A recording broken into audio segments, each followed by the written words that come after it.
Greetings, dear viewers, and welcome to this dialogue. My guest today is Graham Peebles, who is joining me from the UK. He's a UK-based writer.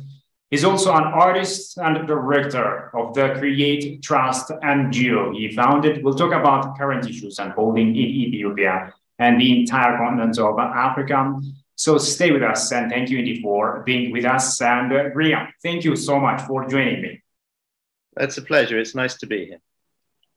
Yeah. So first of all, Graham, I'd like to appreciate you, for closely following new developments unfolding in Ethiopia and contributing share for the positive development of this East African nation, which is found in the midst of diverse issues.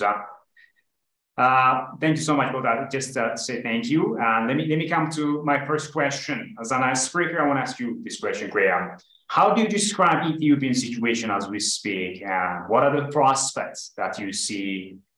And what are the challenges that are still pulling it back? I mean, obviously, the first thing that needs to be established is peace in the country.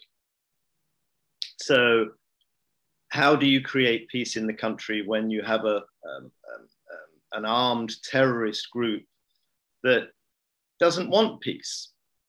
So it's, I suppose I'm somebody who is very against violent conflict, and I would always advocate dialogue and compromise and tolerance and understanding and so on.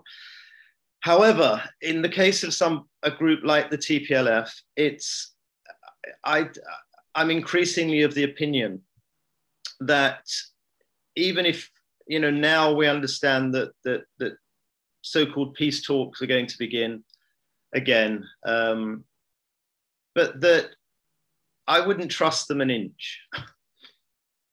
I think maybe the only way to deal with the TPLF is for them to be completely eradicated.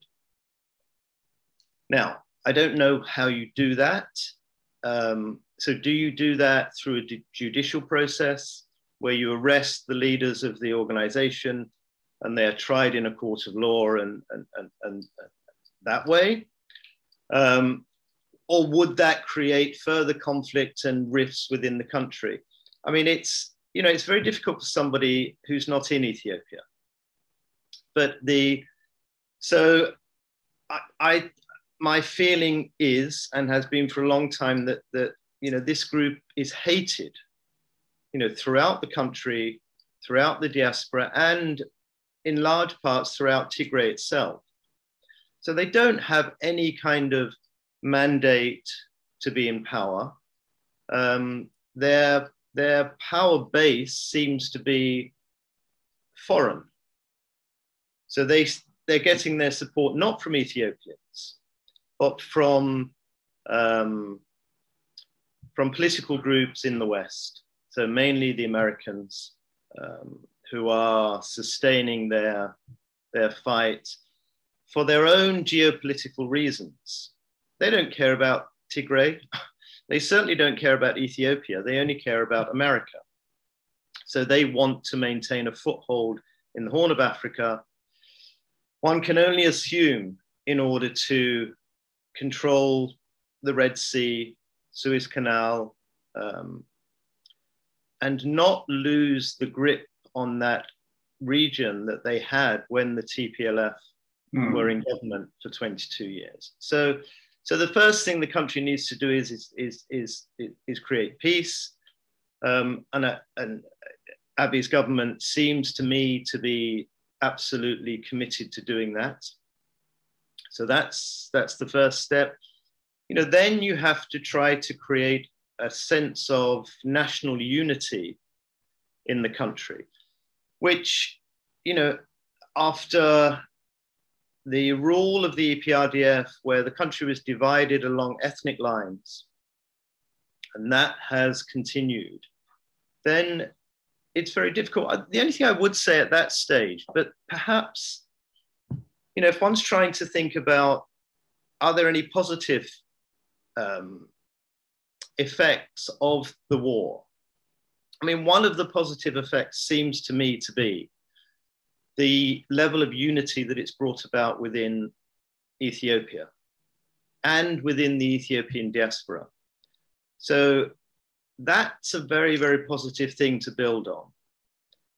So peace first, social and community unity second. One part of coming up to peace is through negotiation around the table. So the Ethiopian government says Ethiopia is committed to resolving the conflict with the terrorist TPLF in a manner that ensures lasting peace under the auspices of the African Union. How should the TPLF reciprocate this call? Well, you can only negotiate with another party. Well, first of all, there has to be trust. So I don't trust the TPLF an inch. So, there's been a so-called ceasefire for 6 months. The TPLF never actually agreed to the ceasefire, and they never accepted the ceasefire. And they used that period of time not to, reflect on what they've done, not to, enter into constructive dialogue, not to, beg the forgiveness of the Tigrayan people and the nation as a whole, which is what they should have been doing. But they used that time to rearm themselves. So can you trust an organization that does that? The first thing. Now, obviously, if you enter into negotiations, you have to enter in with a degree of goodwill. So, and perhaps there needs to be compromise on both sides. But, the TPLF, what they've tried to do is overthrow a democratically elected government. They've thrown Ethiopia into utter chaos and have caused deep, deep hardship and suffering throughout the country. They're a criminal group and they need to be treated as such. Now, they're not a rebel organization that is responding to the call of the people for independence or autonomy. They don't have any, they're not a righteous body that is representing the people. So who do they, in these negotiations, who are they speaking for? They're only speaking for themselves. So there has to be a lasting peace. Can you establish a lasting peace in a country where there is a terrorist group intent on overthrowing the government that continues to be active? I'm not sure you can. I hope you can. But the TPLF has shown no signs whatsoever that they're willing to, that they care about peace at all. And when they were in government, they were monstrous. So, and they obviously haven't changed. So the only thing they were interested in when they were in the so-called coalition, which wasn't a coalition at all, it was just, the TPLF in power for 23 years, was dividing the country, ruling through violence and fear, and stealing from the people. I can't remember the figures, but it's colossal sums of money that they stole and ferreted away, in London and Switzerland and New York and so on. So I hope that the negotiations will proceed from a position of mutual respect and compromise and goodwill. But it's very difficult to trust the TPLF. My feeling is we need to completely get rid of them. What I would hope for is some sort of firm commitment to peace. But, so in order to do that, I'm trying to think of a comparable situation. We had in Britain the conflict in Northern Ireland for 20 years. And then, but it was different because that, that was based on a disenfranchised group of the population feeling that they had been exploited for many years, and in many ways they had been. So it's not like that in Ethiopia. The people of Tigray didn't rise up against the government. The TPLF took up arms, committed a heinous crime in November 2020 when they attacked the Northern Command and then started the war. So, I would hope that there can be a change of attitudes, that the TPLF can finally lay down their arms, and that we can move towards, reconciliation and lasting peace, which, absolutely seems to be what the government wants. And then maybe there can be some kind of peacekeeping force from within Africa, not the UN. It's, I think the UN, in relationship to the conflict in Ethiopia, has completely lost all credibility.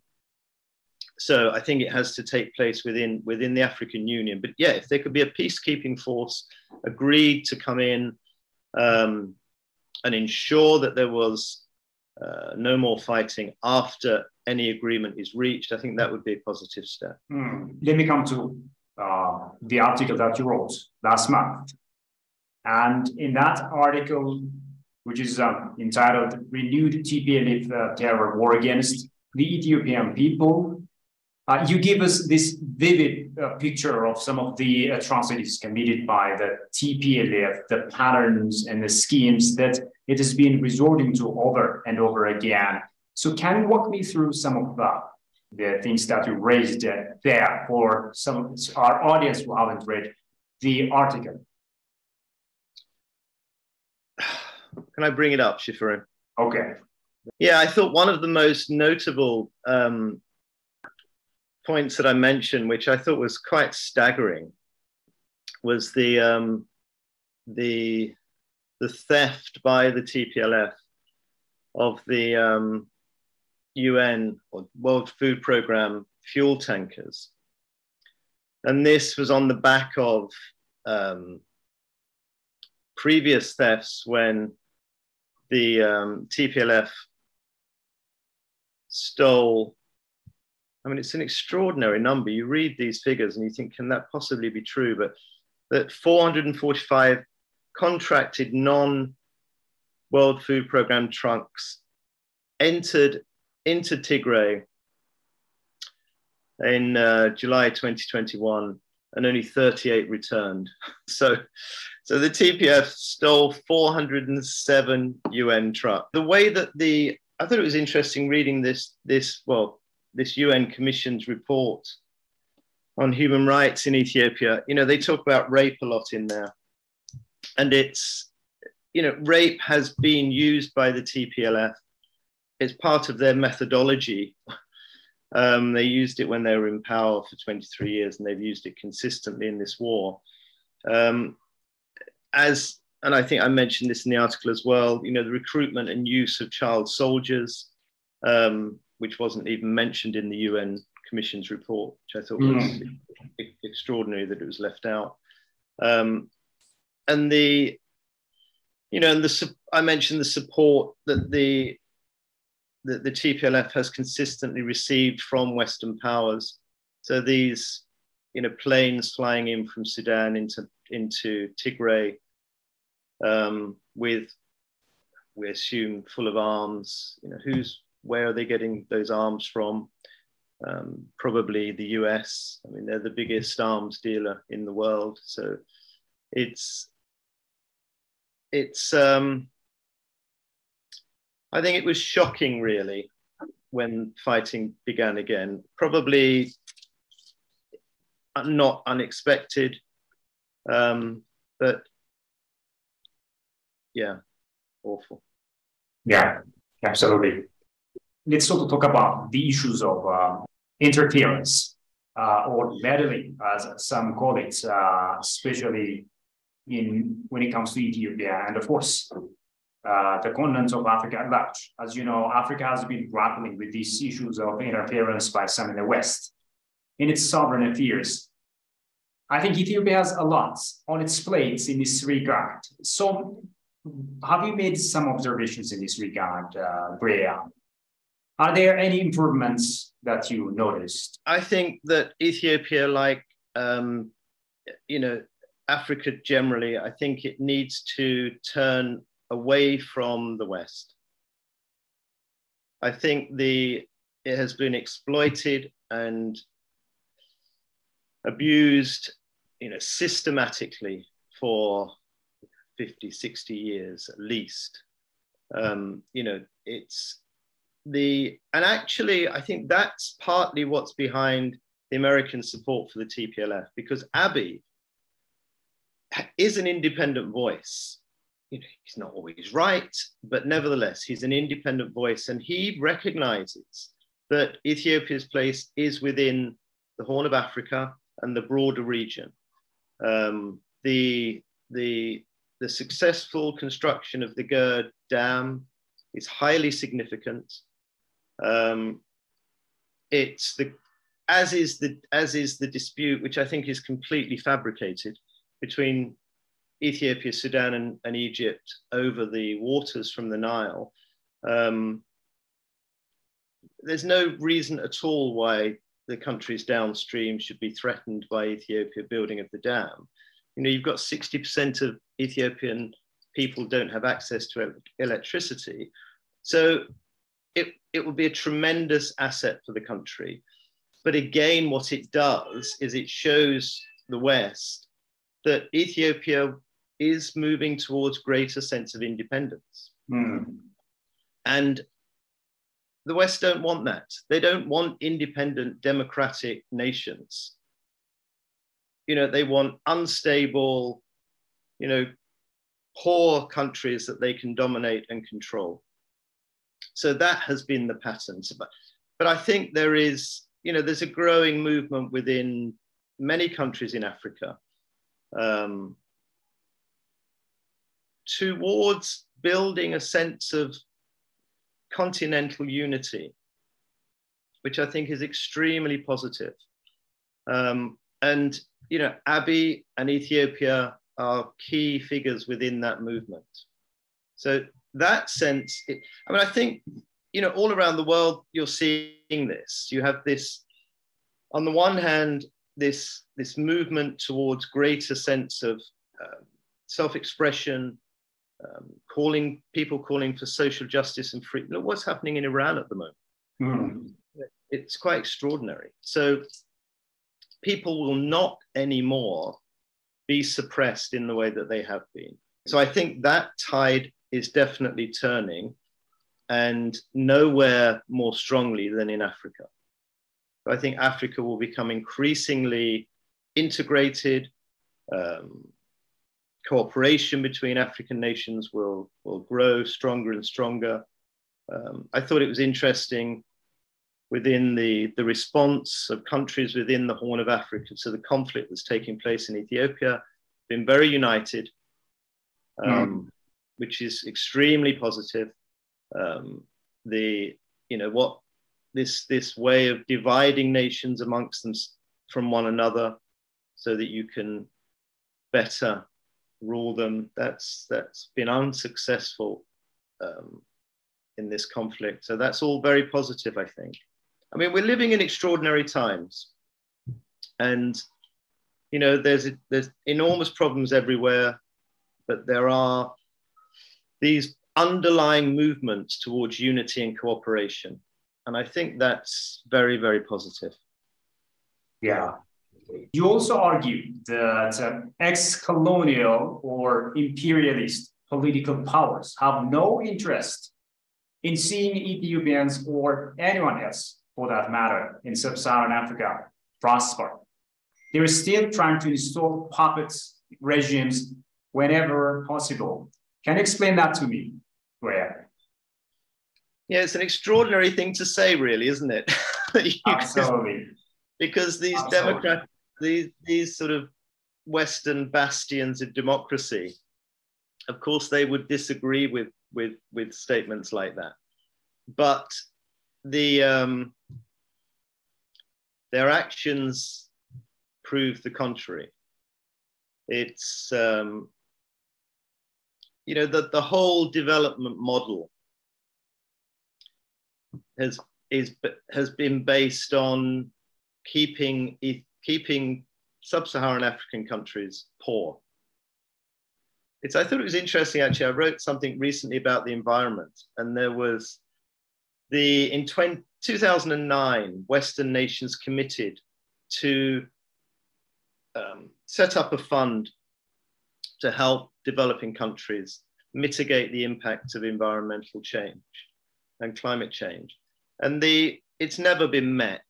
They've always it's supposed to have given 100 billion. They've given 74 billion, I think was the maximum one year. But then if you look into that, something like 45% of the monies that were given is in loans.